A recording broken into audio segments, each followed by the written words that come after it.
We've got a very special panel now. I'm going to ask the panelists to start making their way to the stage because I want to talk to them for a few minutes about what has been transpiring at MEC over the last 75 years. You know, we really have wanted to make sure that we're looking at statewide progress. We're focusing on fairness, equality. We're building a base of membership and involvement of what's happening as a unified business front. You know, advocacy, research, resources, and leadership have kind of been what we are focusing our attention on by using fact-driven data as we move forward. Guys, if y'all just come on and find your spot, we're going to get started on this. And we really, you know, today we have 3 leaders who've served as chair of MEC. Each have been very involved with key initiatives that we've talked about through the years here at MEC. And fortunately, all 3 of these gentlemen are still extremely involved. And I really appreciate that. Our guests today are General Leon Collins, retired former adjunct general of the Mississippi National Guard. He is now CEO of MINAC, and he served as chair of MEC in 21 and 22. Jack Reed Jr. is the owner and chairman of Reed's in Tupelo. He served as chair back in 2010 and 11, and is a second generation chair. We're going to talk a little bit about that. And then Anthony Wilson, president and CEO of Mississippi Power. He was chair in 20 and 21, and he had the unenviable task of helping lead our organization through COVID-19 and some other things that happened as a result of that. So, guys, thank y'all so much for being here. We really appreciate y'all taking a few minutes to talk about what we're working on. And Jack, I kind of want to start with you because you got involved in MEC a long time ago, and it was something that was very important to you. What was it that attracted you and has kept you active all these years as part of MEC? Scott, thank you. Good morning, everyone. Thank you for mentioning that I'm maybe the oldest person in the room, and I'm sure on these, I've never been on a big screen this big, but I'm glad I won't be looking at my age lines. I haven't resulted to Botox yet, so you all will have to bear with me. I was 25 years old when I was a young lawyer in Tupelo, and Mike Bush of our law firm, Mitchell McNutt, was chairman of Leadership Mississippi, and invited me to apply. And I'm sure there are a lot of people in the room that have been through Leadership Mississippi. Certainly people in your company have, and I sure recommend it to anybody that has any young person in your company. I think would certainly benefit from it. But, so I was invited, Mike invited me to apply, I did that, and I really enjoyed it. You know, Mississippi is a state of small towns, and I really enjoyed the chance, really the relationship to meet some smart young men and women from around the state, other than from Tupelo, that I could get to know and be inspired by. And in fact, I still have, I think I save things. My wife accuses me of hoarding sometimes, but you tell me, does anyone else still have their Facebook from 1976 of their Leadership Mississippi class? But I was looking through it just when you invited me to be on the panel. And by the way, I wish I had thought about monetizing a Facebook in 1976. I would not be here with you all today, probably. But anyway, so, and then serving then, I ended up being president of Mississippi Leadership Mississippi Alumni Association. And in 1982, we worked really hard with a lot of other people around the state to help get Mississippi public kindergartens in. We were a group of basically young, 40, 45 and under year old Mississippians, and I testified before the state senate on why we needed public kindergartens. We were the only state in America that did not have public kindergartens. We need public pre-K down, in my opinion, too. I think a 4-year-old, if we only can afford 13 years of education, we ought to start at 4 and let the senior year be optional, honestly, with brain development and things we know now. But you didn't ask me about that. But since I have the microphone, I'll go ahead and mention that. But anyway, that's... Somebody a mic, you never know what's going to happen, right? Anyway, all that to say, when I had the opportunity to be involved on the state board of directors, I took it, and I really have enjoyed those relationships, and so thank you. You know, you talked about the Education Reform Act and being very involved in that, but I mean, I mentioned the second generation chair. Your father was chair in 62. And, you know, that seems like, I'm sorry, 63 and 64. But he too was a very strong proponent of public education. Can you reflect on why this was important to him and why it's part of what sets you up to do the things you do today? Well, again, there are very few of y'all in the audience who were around or able to be paying attention in 1963 and 64, but they were, you know, terrible times in Mississippi. And if you want a good look at that, go just down 2 blocks to the 2 museums, to the Civil Rights Museum, and go through that, and that gives a very real picture of that. But it was a terribly turbulent time in fall of 1962. James Meredith had just been admitted to Ole Miss after a riot to try to stop it. In 1963, in June, Medgar Evers was murdered in his hometown, in his driveway here in Jackson. In 1964, 3 young civil rights workers who came in from out of state to help our state get voting rights for African Americans were murdered and buried in a dam outside Philadelphia. So those are facts. Those aren't. That's not a novel. I mean, those were the facts that the state was going through, and the governor, Governor Barnett, the lieutenant governor, and the Speaker of the House were all against integrating our public schools. And so the MEC, my dad was 38 years old, and he was the president-elect of the Mississippi Economic Council. Maybe a reason we need more young people and get people like me off the board, get some of you younger people on it. But anyway, he had the opportunity to speak in Jackson here on January 22nd, 1963. It was called a civics action meeting, citizens action meeting. I think they were expecting, you know, how are we going to defend this integration challenge? And instead, what Dad did was, as president-elect of the MEC, he spoke very strongly that we absolutely need to keep our public schools open, and not only that, we need to keep, and the governor wanted to close from elementary to graduate schools, close every school in America rather than integrate them. And he said, not only do we need to keep them open, we need to keep supporting them.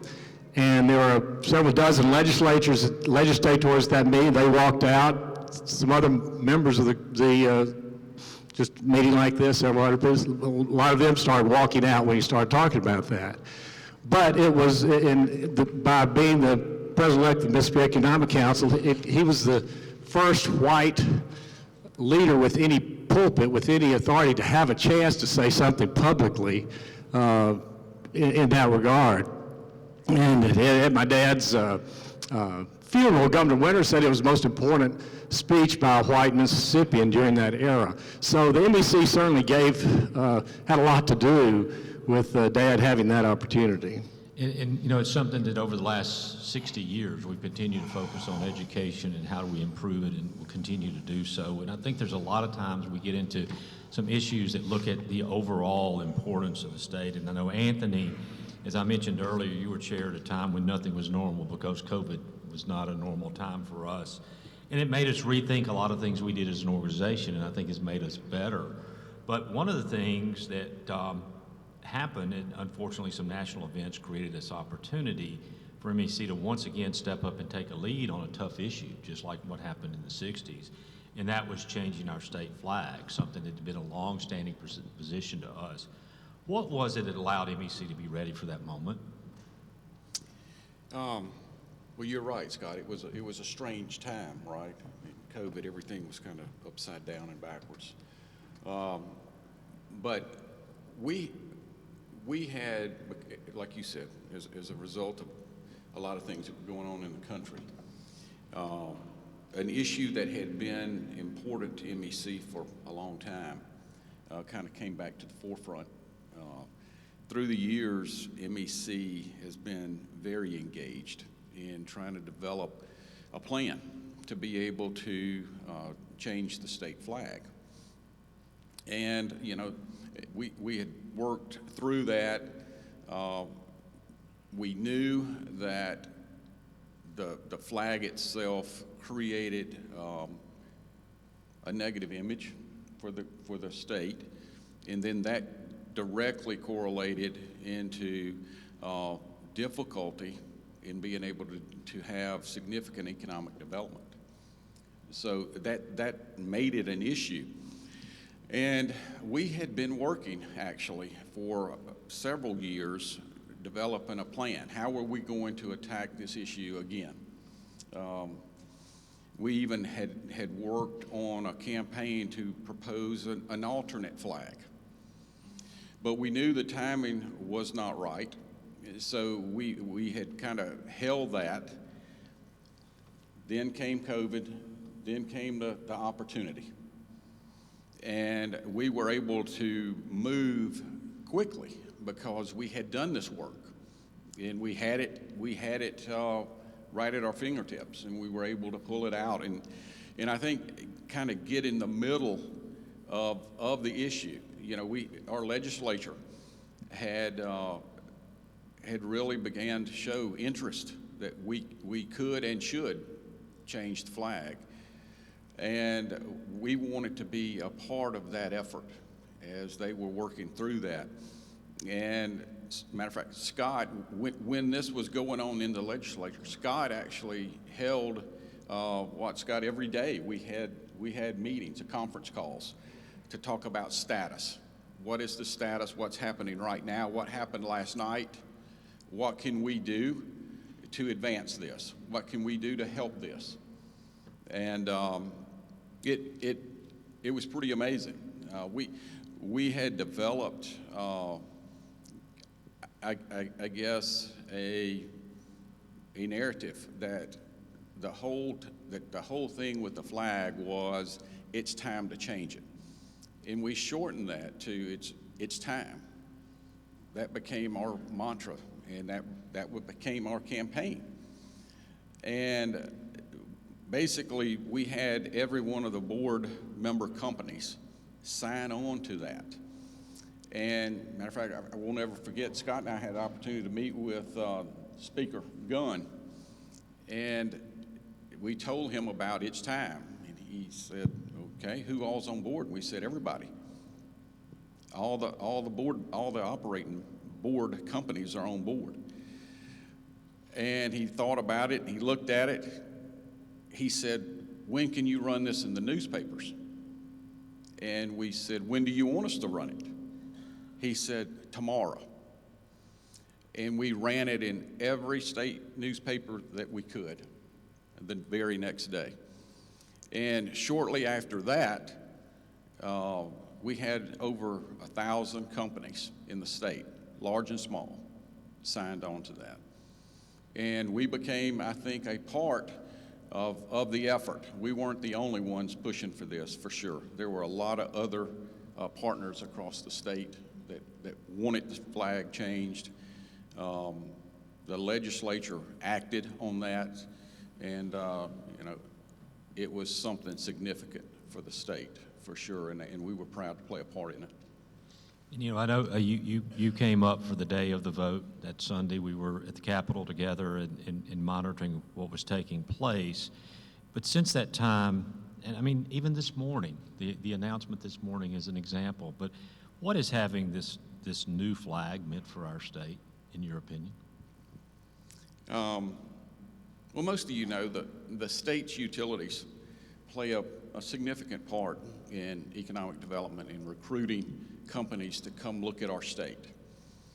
And I would tell you it's a fact. It's not hyperbole, it's not my opinion, it's just a fact that after we changed the state flag, companies that had not been willing to give Mississippi a look will give Mississippi a look now. And that has made all the difference in the world. You heard the governor this morning talk about giving us another chance.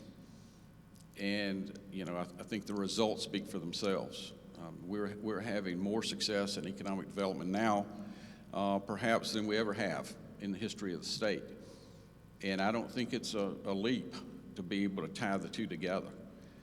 I think when you improve your image as a state, then good things follow that. I agree, and I think that's been a big part of what has helped us be successful. Now, Leon, you followed Anthony, so you came in at a time that we were trying to reimagine what our state could look like and what we would do as an organization, because COVID did force us to do some things differently.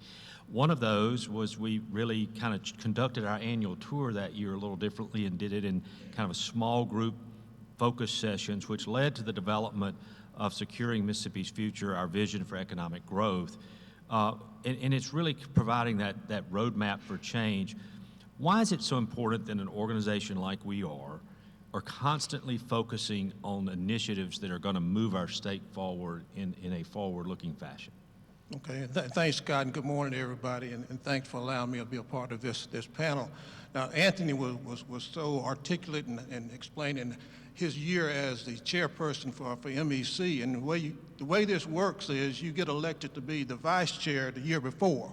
So I followed Anthony, and I can remember during that time, obviously we had COVID going on. We were trying to push the state flag forward, and the few times that we met in person, of course, I would be sitting here kind of like I am now, right to Anthony's side, and he would be going through all these difficult situations that he has, and I would be sitting here under my breath saying, man, it sure does suck to be you.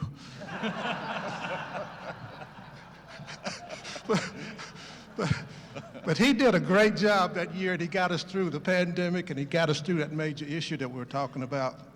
But to Scott's issue, yeah, the year that I came in as a chair, we did do things a little bit different that year. When we did our road trips, road shows, when we went to all the different communities across the state, we did what we call listening sessions. Because in order to reimagine ourselves, as we were coming out of this pandemic, we had to see, one, where were we going and then how were we going to get there? And the best way to do that was to ask people from all different portions of the state, what do you see as the major problems that are going to prevent us from being able to move forward? And we got that information and was able to combine it into a plan. And that plan was Securing Mississippi's Future. And if you have not had an opportunity to read that, I encourage you to do. Even though it's a couple years old now, it's still very relevant to what's going on in our legislature actually today. That's why it's important for us to continue to move forward, because what you told us, the major issues were, one, the Mississippi business climate, what Anthony just kind of talked about a little bit there, education, quality public education in our state, workforce development and skills training. You heard Dr. Evans talk a little bit about that this morning.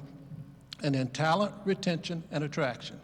Now, those are not just one-time issues. They don't go away. You have to address them each and every day.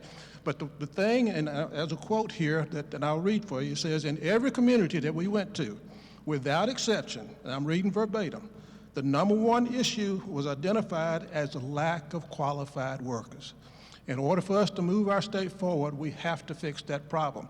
And it's a problem that we have to deal with each and every year. So that's why we have to continue to put these issues at the forefront every year to see how, because things change.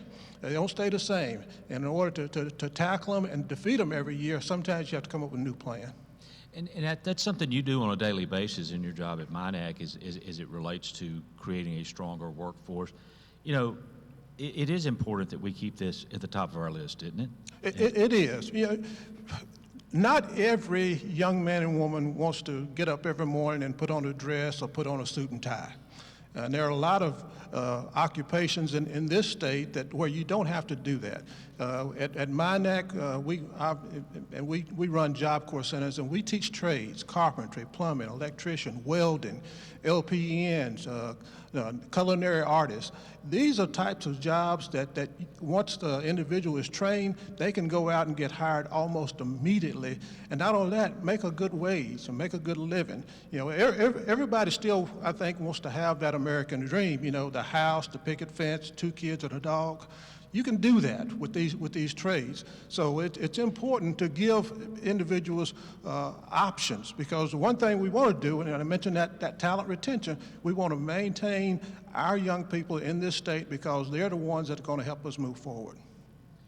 And I think that that idea of having that plan, that approach to doing that is important. You know, Jack, when you were chair, the Blueprint Mississippi was being developed, the second alliteration of Blueprint Mississippi. The concepts in securing Mississippi's future are based in that blueprint model. It's something we still follow, and Blueprint Mississippi is a still important part of it. It was a really massive endeavor, about $1 million of research that went into it. Why is it so important that when we're doing these types of things that we look at truly fact-driven data in driving the decisions we're making on our objectives that we want to work on? Well, I think just as business people, we know, facts matter, the truth matters, and that's what we try to use for our own decisions. That's what we want the state and the elected officials to use. I was lucky enough to be in an economic development meeting once with Jim Barksdale, one of our greatest, if not our greatest, Mississippi entrepreneur, and he said this, he said, when I meet with my teams at Netscape, I say, bring me the facts. If we're just going to use opinions, we just use mine. I thought that was pretty honest, and so I think that's the same thing we try to do with our legislators. We try to give them the facts. We try to be apolitical. We say, look, these are the best things these are the best ideas we have. They're research based, and I think that's what we can count on. Sometimes the legislators or the governor, they may not agree with it, but at least we say these are facts that have been researched. Maybe they might have enough, surprisingly, perhaps humility enough to reconsider their own position once they're met with the facts. I want to just take one, since I've got 2 minutes left. I gave a very short answer to a long question. To read, because I think in the 75 years history of the Mississippi Economic Council, I think this has helped us get to where we are, and I hope it will help us going forward. But these are the closing lines of a speech my dad gave a couple of weeks after the one I was just referring to. He gave it at he actually gave it at the 15th Mississippi Economic Council annual meeting, so 60 years ago today. But he said this, I personally believe it is our duty to guide and create public opinion, not just reflect it, to be a voice, not an echo. It is far more important that we be right than we be popular. I do not believe the MEC should ever deliberately seek controversy, but God help us if it sacrifices principle to avoid it.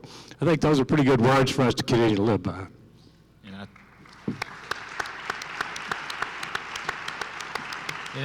And I think that's one of the reasons that we've always tried to be forward-looking and having these blueprints, these vision plans as we go forward. And part of what we want to do is continue to grow our state. In general, I know that you've had the opportunity in the past few years to speak to our star students. That's those students that are recognized as being the top student in their schools. And one of the things you talk about is the importance of them either staying in Mississippi or coming back to Mississippi. Why do we need to be very diligent and continue to look to ways, create opportunities for young professionals?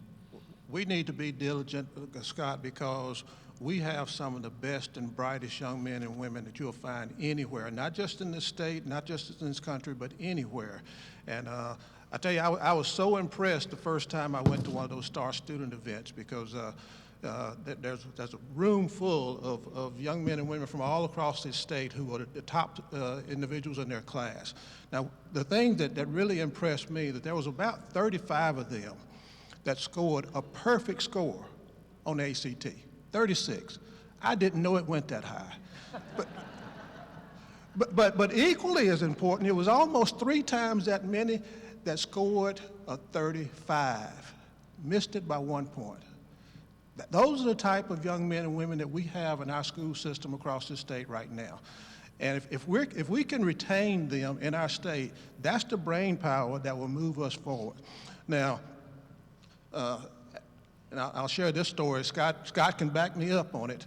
You know, at the end of the program, we always recognize the top 3 students, the top 3 out of all of those very smart students, that high school seniors that were there. And of course, they're brought up on stage, they're given a scholarship and maybe some other prizes, and they're all given about 2 minutes to make a speech. And of course, they, identify themselves, tell where they went to school, they thank their parents and their teachers, and then they tell where they plan to go to college. Well, this one particular year, Scott and I were sitting kind of like we are right now, and all three of them said that they were going to go to school at the University of Alabama. Now, I'm an Ole Miss graduate, Scott's a Mississippi State graduate. We just looked at each other and said, how did that happen? Now, maybe Alabama was offering some kind of, sophisticated degree that we weren't offering here in Mississippi, but I find that hard to believe because we have some of the best colleges and universities that you're going to find anywhere also. So, yeah, and sometimes they leave. But the goal for us is to have something here that attracts them to bring them back to our state, because it's important, because our state is in competition. We're in competition with other cities like Nashville and Dallas and Houston and Atlanta. And the new kid on the block, Scott, is Huntsville, Alabama. But we have to have something that's going to bring those young men and women back here to help strengthen our state to where we can continue to move forward. I don't know if you remember this, but you were not able to attend the next year, and I texted you that the top 3 students the next year, one of them was going to Ole Miss and 2 of them are going to Mississippi State. So we something good happened in that year's time frame to change that. So, but it was a very poignant kind of moment there that made us realize, hey, we got to focus on this. Anthony, one final question for you before we wrap up the panel. During your time as chair, we also worked on completing a strategic plan for the organization. The process had started under the leadership of Lex Taylor, who was the chair prior to you, and we were able to finish it. We had to put it on pause, unfortunately, because of COVID, but we put it together, and there were four goals for strengthening the chamber, our organization, over the next 3 to 5 years at the time, and we're in the, third and going into the 4th year of that right now. But one of those goals was to align the business community to enhance effectiveness and influence. I know this is important to you. Pat and I talked about it briefly earlier, but give me your thoughts on that one particular item of our strategic plan, which has now led to the Business Alignment 2026 project that we were discussing. Yeah, Scott, and I think Pat did a great job talking about why you might want to consider doing this. And I can tell all of you, if an item gets in the strategic plan, Scott's going to do it. So it was in there, but it was not just randomly placed in there. It's an opportunity, I think, to make our organizations better. We looked at the fact that we have 3 really outstanding organizations. They're doing very similar work. Their missions are similar, not exactly the same, but they're very similar.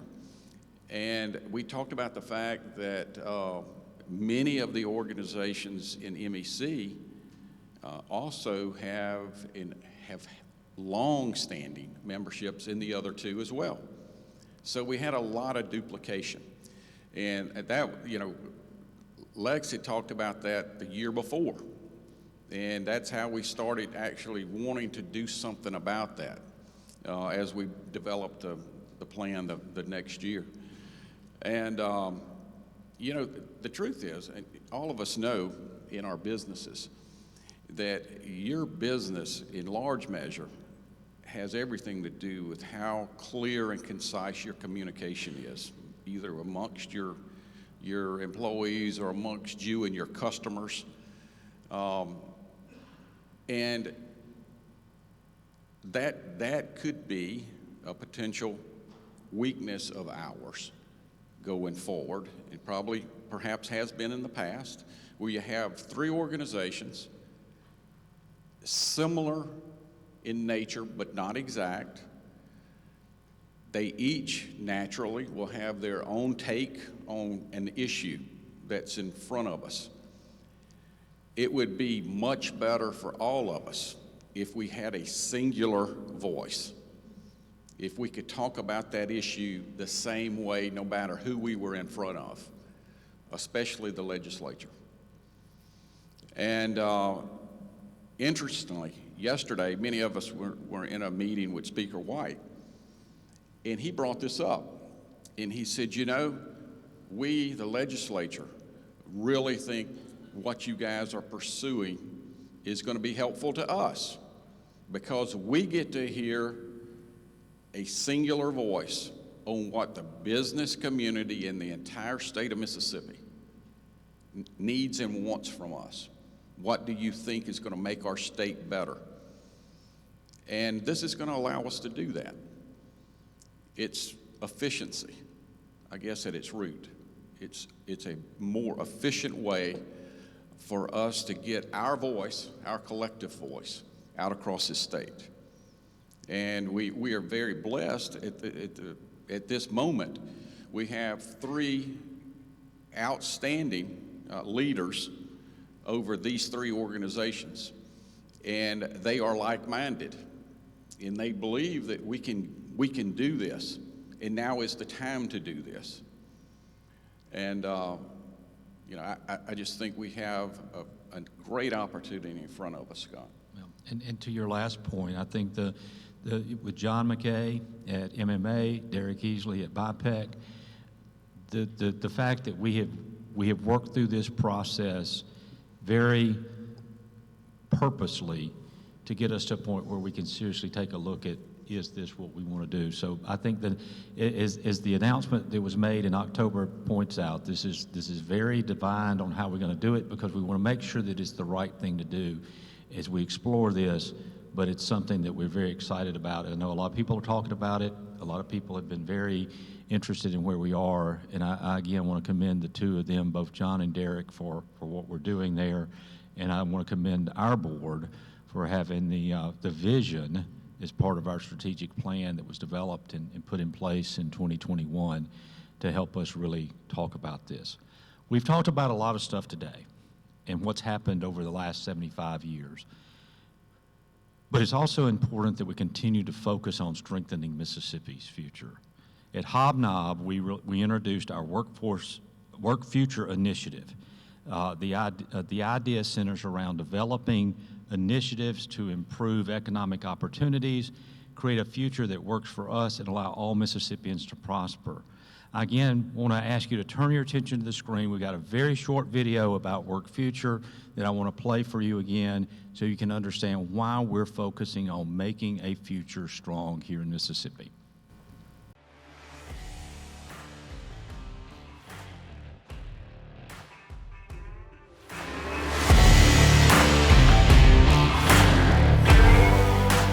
The Mississippi Economic Council knows the importance of our members having a voice. For the past 75 years, those voices have spoken in unison for a single idea. Our people are the key to our future. Momentum is on our side. Investing in our people, our workforce, will secure Mississippi's future. Work Future is MEC's signature theme, inviting all of our voices to the table to lead the way. Lifelong learning from early childhood to innovative career skills, helping our talented young people envision better lives right here in Mississippi. Reliable infrastructure that allows businesses to succeed.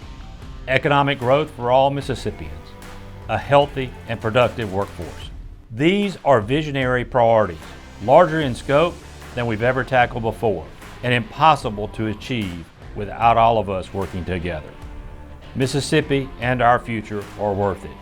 We need you. Support our programs, attend our events, and continue to make your voice heard. This is how the future is created. In Mississippi, let's not just adapt. Let's build and secure a future to work for us.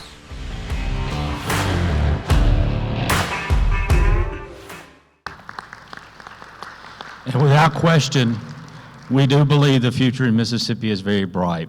I want to please join me in thanking our panelists, not only for their insight, but their dedication to MEC.